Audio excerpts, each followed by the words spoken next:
Get on board or get out of the way, because we are the Outsiders. What's up, YouTubers of the world? MegaGeekMixer here, and man, I am proud of Garfield. Way to go, man. You continued what you started in last episode and took it to a whole nother level in this week's episode. Boy, Garfield, I am so proud. You have grown up so much in the Young Justice universe. I mean, Beast and the Teen Titans, Beast Boy showed how much he grew in Season 5 at the end when they took on the Brotherhood of Evil. But oh no, this one takes it even more to a better level. He is really matured and he's grown to be an awesome leader. You see, while the Justice League has been having these issues with most of the United Nations against them, all thanks to Lex Luthor and all of the things he and the Light are putting out there in the public to get politics and everyone on their side to be against the Justice League, that they won't even be able to stop metahuman trafficking. Beast Boy had enough of that, and after what he did in the 3 episodes of last week, he did a starting point with the last episode of last week, and he took it to an even higher level. He realized that the younger heroes have the chance of being able to get people back on their side of the heroes, of the metahumans, of the Justice League. The only difference is, though, they have decided that they're going to be their own covert team, which they will still get missions from the Justice League, but out in public, they are not going to be known as working together with the Justice League. But even though they won't be known working together with them in the public eye they still have their own mission, and that is to go out there and show that we're here to do good. And boy, Beast Boy, when he gave out that speech to his mentors, Miss Martian, Aquaman, Artemis, and Superboy, the speech he made about it, and then how at the end of it, all the members of the Young Justice team, well, not all of them, some of them haven't joined it, but the ones who did join got together to put out that speech at the beginning. I said, get on board or get out of the way. Man, that was beautiful, Beast Boy. I was so beautiful. I loved it. But either case, this is what his team is out there to do. While you got the Justice League and the Young Justice team out there, now you got the Young Justice team who are not like known out there in the public. They're more in the shadows. While the Justice League, yeah, they're out there in the public now. They got all that politics stuff and everything. But this team is being more out there in the public. Like, they're not going to run away from cameras as much. Like, even when the cameras are straight on them, they're going to give out their statement right there, right then. And Beast Boy is off to an awesome start, because at the end of this episode, he really got a few number of people on board. You see, he had his first mission, which was going up against some Reach ships, some Reach fighter ships that had attacked Brooklyn, Maine. And while Aquaman was there to try to stop it, at the end, Miss Martian had given Beast Boy the note about it, and they decided this was their chance to show them that this is our chance to show the people that we're here to help, and he did just that. Sure, he had some problems at it. I mean, he did stop those three Reach ships that ended up being piloted by intergang people, and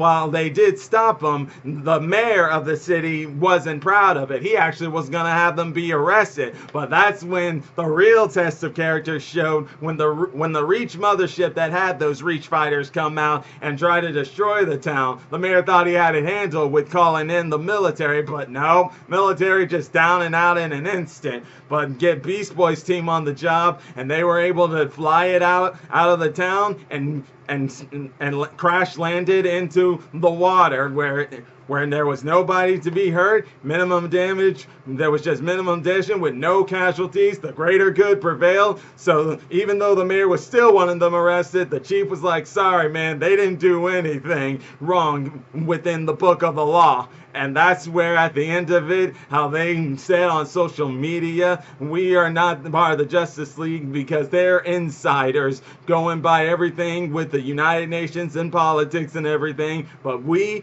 are the outsiders. Oh boy.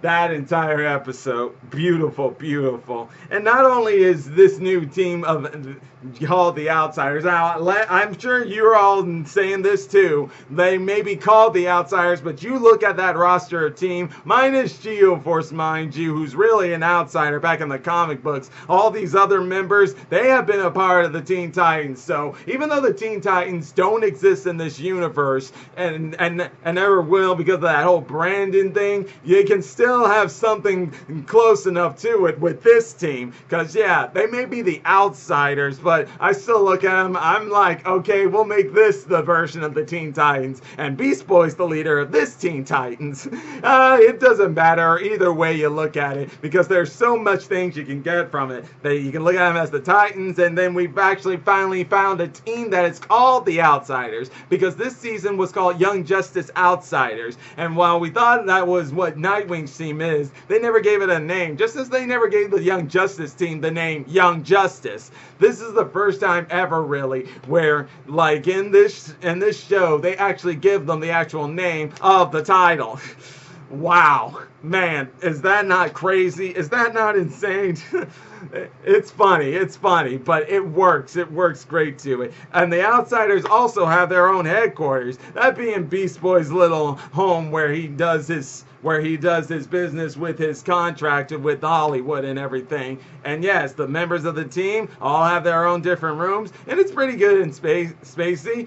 But the only thing that has a little negative there is the Dr. Jace. Now, Helga Jace, I know she's been looking like she's been doing good and helping the team out, yet we've all come to learn that there's something else to her. We don't know exactly what it is yet, but all I know is while she is being a dim mother and she is truly gonna show it, I still don't trust her. I still believe there's something more about her that we don't know yet, and I'm sure later on down the line we will get. Let's just see what it will be. If it's connected to the light or connected to Baron Bedlam, we don't know for certain yet, but we'll find out eventually. But what we also learned about is that Reach ship and everything, it was all pretty much, not exactly, but sort of orchestrated by the Justice League. You see, they only had Aquaman go out there because they wanted Aquaman to be in trouble so much that it would call in Beast Boy's team.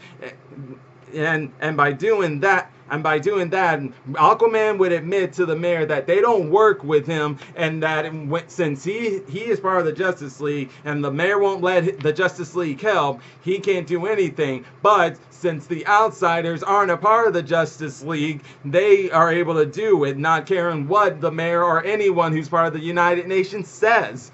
And it worked to their advantage, and it worked out well. Because here's the thing, Aqualad and Miss Martian weren't so sure about it, but they decided to give it a shot anyway. And after what they did behind the scenes and sort of orchestrating that thing, they are getting the results that the Justice League kind of needs to get some public opinion on their side, so the United Nations can lift off some of these leashes they have on the Justice League, so they can stop some of this metahuman trafficking, because that stuff's still going around. It's still going around for certain.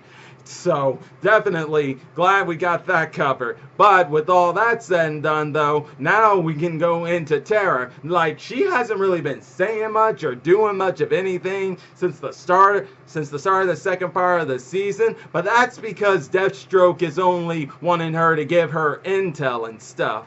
And after she was giving him intel, he told her to just continue to send info, and the time will come when you take the team down from within. But while that may be true, we're starting to see that Terra might be starting to be on the starting point to having a change of heart and not being able to go through with this. Or even if she does go through with this, will she have some conflicting opinions where it'll end up being a double-edged sword for Deathstroke, where she may still betray the team, but in the end she'll betray him, and it'll cause maybe damage to both the Light and the Justice League, or maybe more damage to the Light than to the Justice League.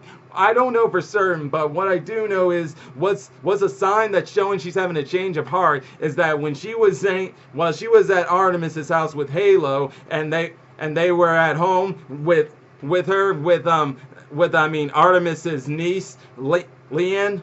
I think that's her name. Yeah, Leanne.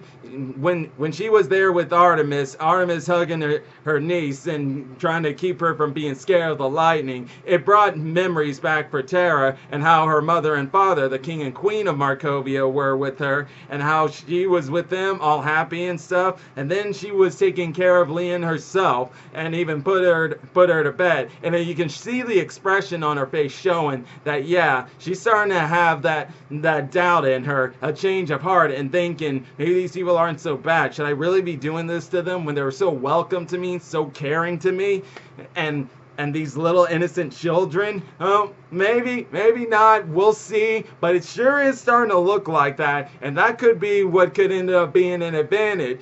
Something that was supposed to be an advantage for the Light go to the Justice League more. And who knows, maybe in the end this can help get the Justice League on a more like, what's the word I'm looking for?